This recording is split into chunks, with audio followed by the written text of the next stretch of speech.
When Portuguese sailors first discovered Taiwan in 1519, they were so struck by its awesome beauty that they named it Ilha Formosa, or Beautiful Island. But the island's past hasn't always been benevolent. In fact, its history over the last 400 years has seen some turbulent periods.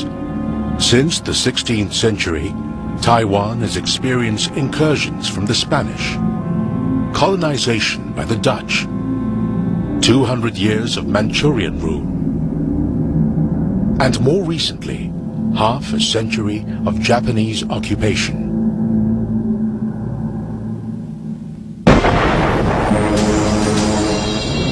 But during Taiwan's darkest hour, many locals kept faith in an ancient goddess to watch over them.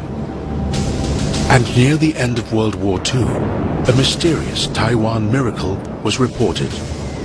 As American forces were bombing Japanese-occupied Taiwan, the figure of a beautiful lady suddenly appeared in the sky. Witnesses claimed she prevented the bombs from harming her devotees. To her believers, this was no illusion. They recognized the woman immediately as the goddess Ma-Tzu, guardian protector of Taiwan, and this is her legacy.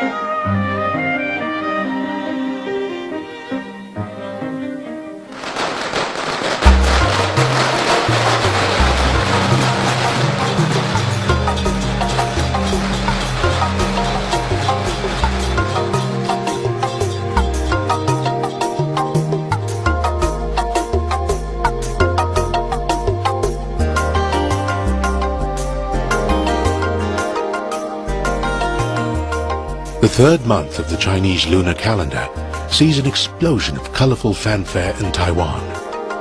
Around April or May, elaborate decorations are crafted, exotic foods prepared, and rehearsals conducted in anticipation of a very special celebration.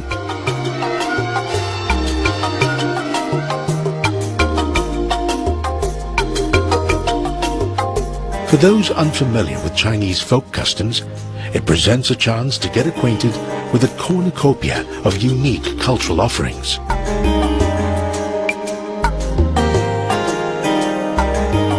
No expense is spared for this divine birthday party.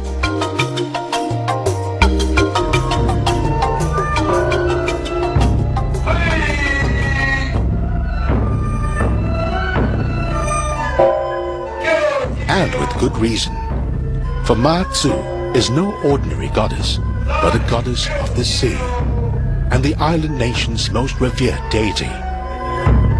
So for many thousands of Taiwanese, the Ma-Tzu festival is the most important event in their religious calendar.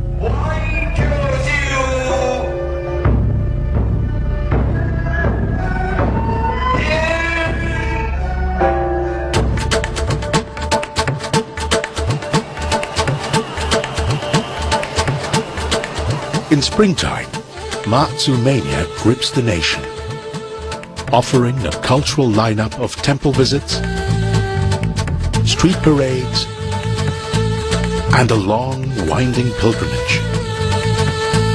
Today, there are some 400 temples dedicated to her, each pulsating with devotees at this special time of year. Who is this sea goddess? And why has she so firmly captured the imagination of the Taiwanese? It's no accident that Ma-Tzu ranks highest amongst the pantheon of folk gods and goddesses. She has a special relevance to Taiwan's maritime culture.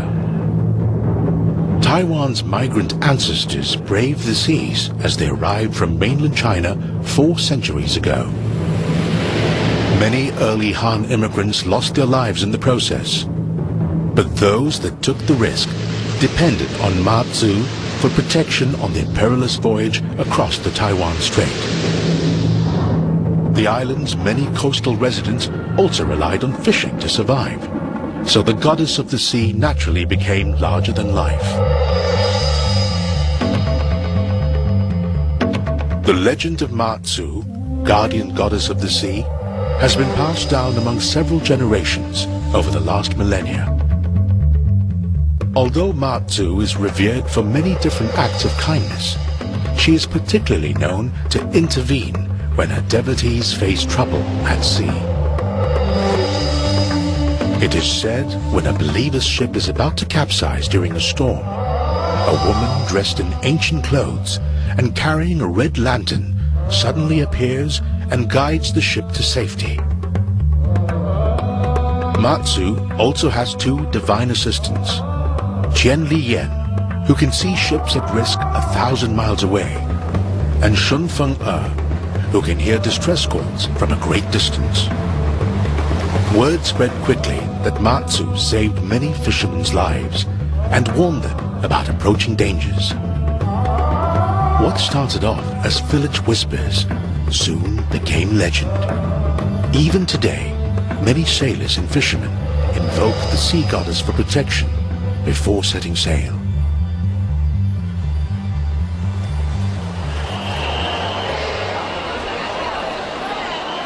But Ma Tzu's divine jurisdiction wasn't just confined to maritime mishaps. Over the centuries, her popularity grew with various Chinese emperors who conferred numerous titles on the sea goddess. And during the Qing dynasty, a royal edict declared her Tian Ho, Empress of Heaven. Today, Ma Tzu is worshipped by Taiwanese from all walks of life. The name Ma Tzu directly translates to Mother Ancestor, and it's the universal reverence for motherly care that explains her wide appeal.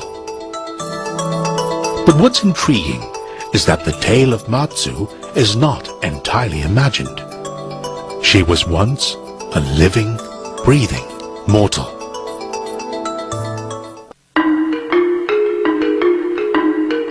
During China's Sung dynasty, in the year 960, a rather exceptional child was born on Meizhou Island, just off the coastal province of Fujian, China. She was called Mo Niang, which means silent girl, because unlike most babies, she never cried out during birth. From an early age, Mo Niang was noted for her intelligence and spiritual nature. The legend of how she became a deity has several versions. In one account, Mo Niang tried to save her father and brother from drowning as their fishing boat was sinking. Mo Niang was in a trance, but her mother distracted her. As a result, she lost her grip on her father, although her brother survived. From then on, Mo Niang continued to use her powers to save fishermen before disappearing into the misty mountains at the age of 28. Many believed she had ascended into the realm of immortals. Soon after word of her miraculous power spread, small temples bearing her likeness sprang up along the coastal regions of China and eventually spread inland. Then, when Taiwan's Chinese ancestors migrated from Fujian province, so too did their beloved goddess protector. Ma Tzu had a new home and was to have a profound role in the island's spiritual formation.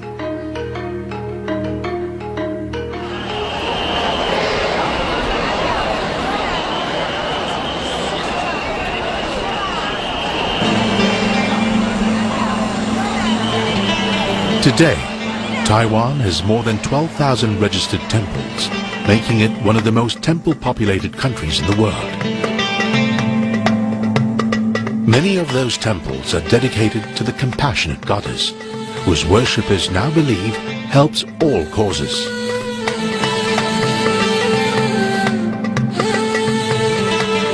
In fact, They believe she not only listens, but also responds, and not just to the locals. 请问妈祖，听说你以前联系一位信徒，17个信会，我想宣扬正统妈祖文化，是希望你能给我明确的鼓励。如果你愿意，请给我18个信会打破前面的记录，可以吗？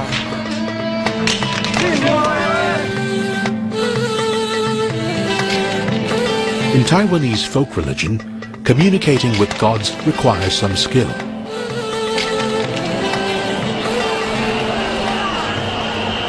While many local temples use spirit mediums to contact the gods, Matsu's temples avoid this practice. One must speak directly to Matsu, as no one can serve as an intermediary.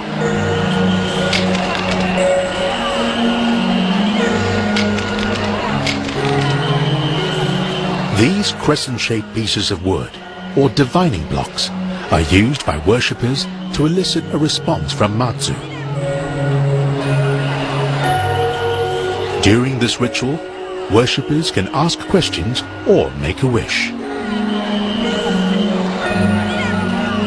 Matsu's answer is then interpreted by the way the blocks fall when they are thrown to the ground.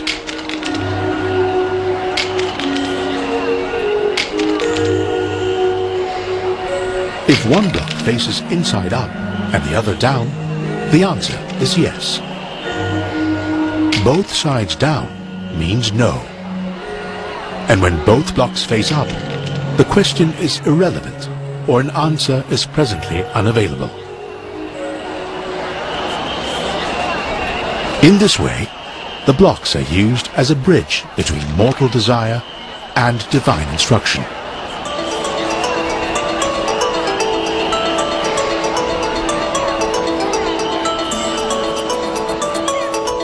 When worshippers pray to the gods, they're essentially making a kind of barter. They exchange prayers, food offerings, and incense in return for Matsu's protection, blessings, or assistance. And one of the best ways to ensure receiving them is to celebrate her birthday during the third moon of the lunar calendar.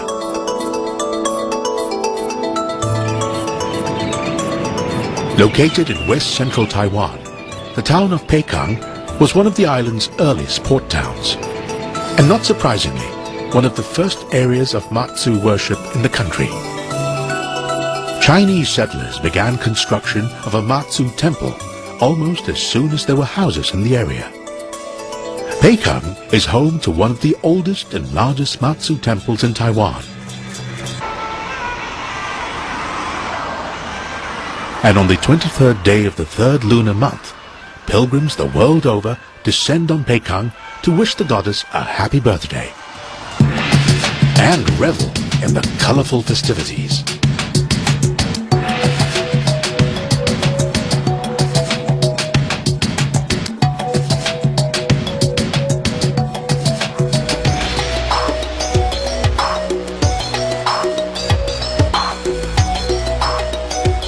The custom of visiting Matsu also reflects the importance of filial piety in Taiwanese culture. Many parents observe the need for younger generations to pay their respects to gods and ancestors. They believe that with Matsu's care and protection, their children will achieve success in later life. This is why parents often bring their children to receive Matsu's blessings, making the festival a family affair.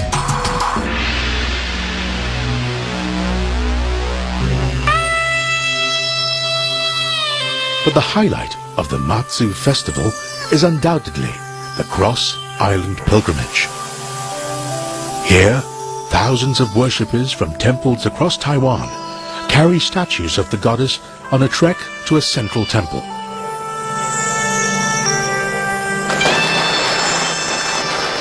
Worshippers observe many ceremonial rituals during the Matsu pilgrimage, including lighting firecrackers and skyrockets.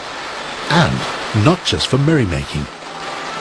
Loud sounds are meant to scare away evil or other psychic forces and signal the start of the pilgrimage. Matsu is also run backwards and forwards to gather enough chi, or life force, for the long journey ahead.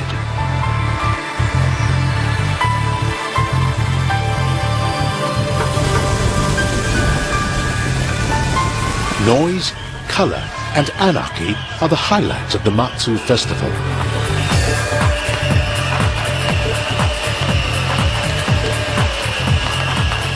Which can draw up to 100,000 devotees from all over the world.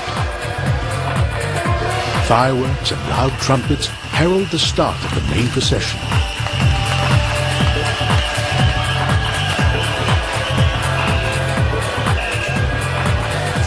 Where Matsu's statue is carried in her palanquin through packed streets. And all along the parade route, a sea of believers clamor to touch Matsu's palanquin. It's an act they believe will grant them her blessings for the entire year. And it's an incredible sight to behold.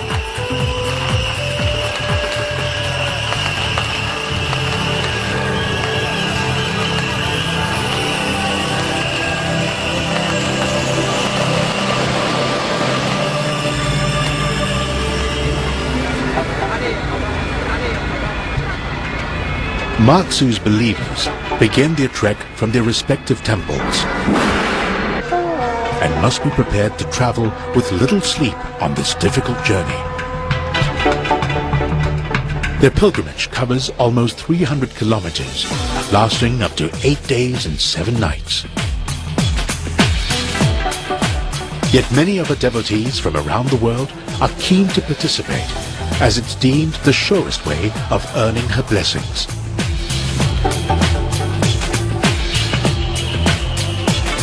To her believers, the Matsu pilgrimage is not superstition, but an endeavor rich in meaning and purpose. It's not uncommon for these annual parades to pass through many smaller Matsu shrines along the way, and they make it a point to stop at each one. Enthusiastic locals greet the procession, and devotees prostrate on the street, allowing the palanquin to pass over their bodies and bestow blessings.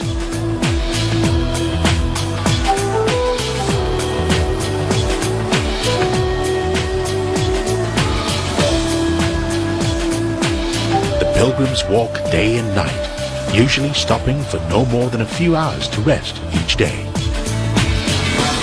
But even the most dedicated followers cannot escape the inevitable. Sooner or later, fatigue takes a heavy toll, and many are faced with the possibility of not completing their sacred journey.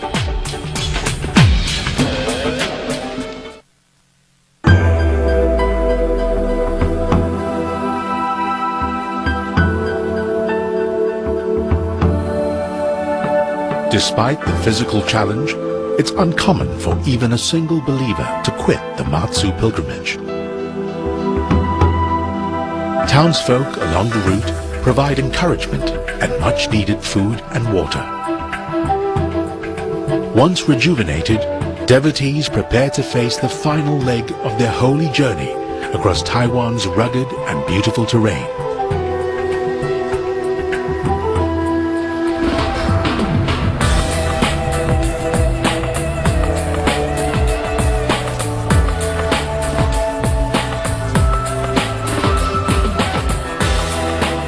Each year, the pilgrimage follows a different path, depending on the will of Matsu, which is divined at the temples. Sometimes, she demands that her followers walk through rivers instead of crossing bridges or smoothly paved roads. Either way, the devotees are always willing to make the sacrifice and determined to see out her divine wishes.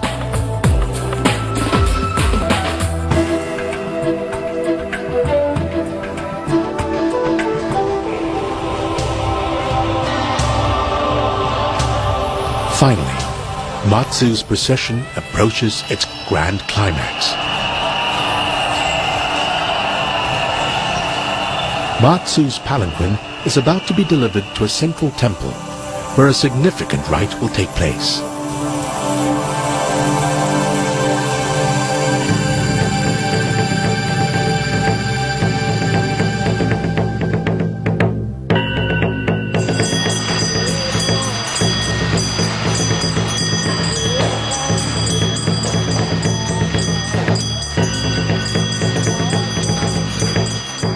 Ash from the incense burned at the central temple is carried by pilgrims back to their home temple as a symbol of good fortune.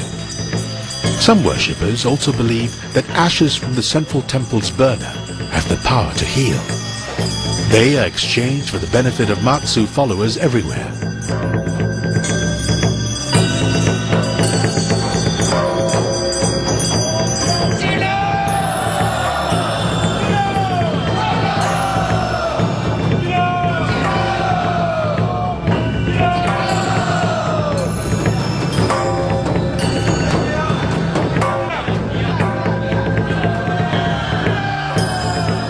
But aside from ritual and ceremony, one of the key functions of the Matsu festival is to bring people together, to strengthen and celebrate the sense of community in Taiwan with much fanfare.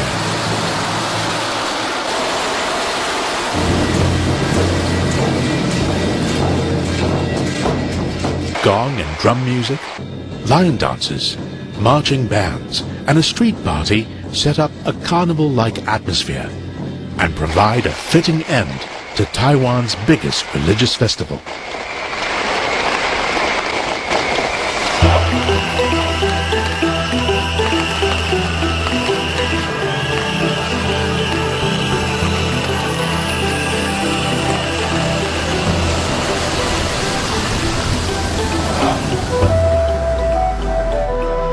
The sea goddess Matsu is a symbol of the nation's values, beliefs, and spiritual character.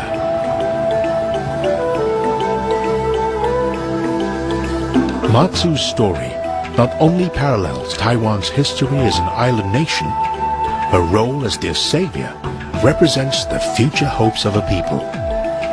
She is their divine metaphor, and her legacy will continue to live on in the spiritual life of Taiwan.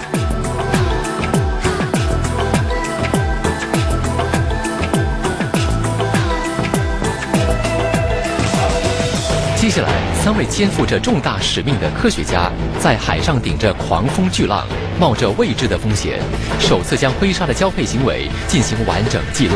动物寻奇：鲨鱼的亲密世界，接着播出。